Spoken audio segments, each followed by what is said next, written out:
नमस्कार दोस्तों। चुनाव दिल्ली में है, लेकिन सरकार बदलने के आसार बिहार में दिखाई दे रहे हैं। 18 तारीख को यानी इसी 18 जनवरी को पटना के मौर्या होटल में लालू प्रसाद यादव ने आरजेडी के सभी सांसदों और विधायकों को बुलावा भेज दिया है। कांग्रेस ने भी अपने सभी विधायकों को बुलाया है। और बड़ी बात यह है दोस्तों कि 18 जनवरी को ही मौर्या होटल में राहुल गांधी भी पहुंच रहे हैं। दोस्तों, एक और बड़ी बात यह है कि 5 और 6 जनवरी को अमित शाह के बिहार दौरे की खबरें आई थी। सुशील मोदी की जयंती के बहाने अमित शाह को पटना जाना था और नीतीश कुमार से मिलना था, लेकिन हुआ ये कि अमित शाह के दौरे से ठीक पहले नीतीश कुमार ने पटना छोड़ दिया और प्रगति यात्रा पर निकल गए। देखिए, नीतीश कुमार अमित शाह से दूरी बनाते हुए बिल्कुल साफ दिखाई दे रहे हैं। अमित शाह पटना जाते और नीतीश कुमार से ना मिल पाते तो यह बिल्कुल कंफर्म हो जाता कि नीतीश और बीजेपी के बीच अब सब कुछ ठीक नहीं है और फजीहत होनी शुरू हो जाती।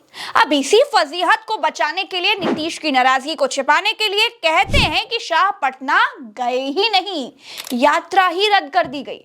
सुशील मोदी की जयंती पर भी नहीं गए, सिर्फ ट्विटर से सुशील मोदी को याद कर लिया।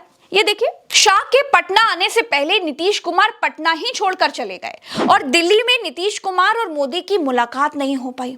और अब 18 तारीख को राहुल गांधी पटना में कांग्रेस विधायकों के साथ बैठक करेंगे। आरजेडी ने भी मौर्या होटल में विधायक और सांसदों को एक साथ बुलाया है। क्या बिहार में सत्ता परिवर्तन की तैयारियां शुरू हो गई हैं? दोस्तों, कांग्रेस और आरजेडी इस बार किसी भी बदलाव से पहले अपने विधायकों की राय जानना चाहती है कि क्या नीतीश कुमार के साथ जाने से कांग्रेस और आरजेडी को फायदा होगा या फिर नीतीश कुमार को साथ लिए बिना चुनाव में जाएं तो ज्यादा फायदे होगा।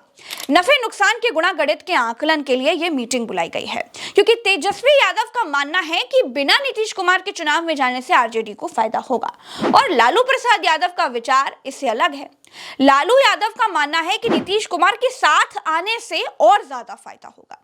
अब इसी के मंथन के लिए कांग्रेस और आरजेडी ने अपने सभी नेताओं को बुला लिया है। दोस्तों, वैसे तो चुनाव दिल्ली में है, दिल्ली चुनाव की तारीखों का ऐलान भी हो चुका है, लेकिन खेला बिहार में होता दिखाई दे रहा है।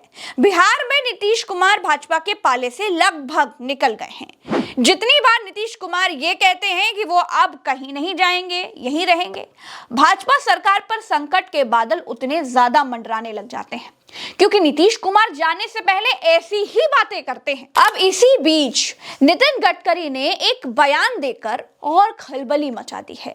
नितिन गडकरी ने कहा कि लोग सत्ता के लिए इधर से उधर जाते हैं, ऐसे में उनकी निष्ठा का क्या है? राजनीति में यूज एंड थ्रो तो चलता रहता है। शाह के बिहार आने से पहले नीतीश कुमार का पटना छोड़ देना, अमित शाह का बिहार दौरा कैंसिल किया जाना, उसके बाद आरजेडी का अपने सभी नेताओं को 18 तारीख को मौर्या होटल में बुलाया जाना, 18 तारीख को ही राहुल गांधी के पटना जाने की खबरें आना, कांग्रेस नेताओं की भी बैठक 18 तारीख को ही बुलाया जाना और खरमास का खत्म होना कुछ बहुत बड़ा घटित होने के संकेत दे रहा है।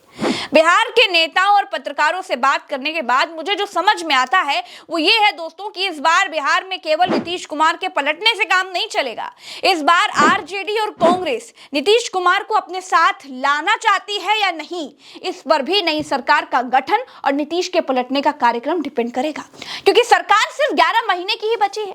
11 महीने के लिए नीतीश को साथ लाने में लालू तैयार हैं, लेकिन तेजस्वी यादव तैयार नहीं है। चलिए, फिलहाल के लिए इतना ही। हमें दीजिए इजाजत, हम फिर मिलेंगे अगले वीडियो में। नमस्कार, राम राम, दुआ सलाम, जय हिंद।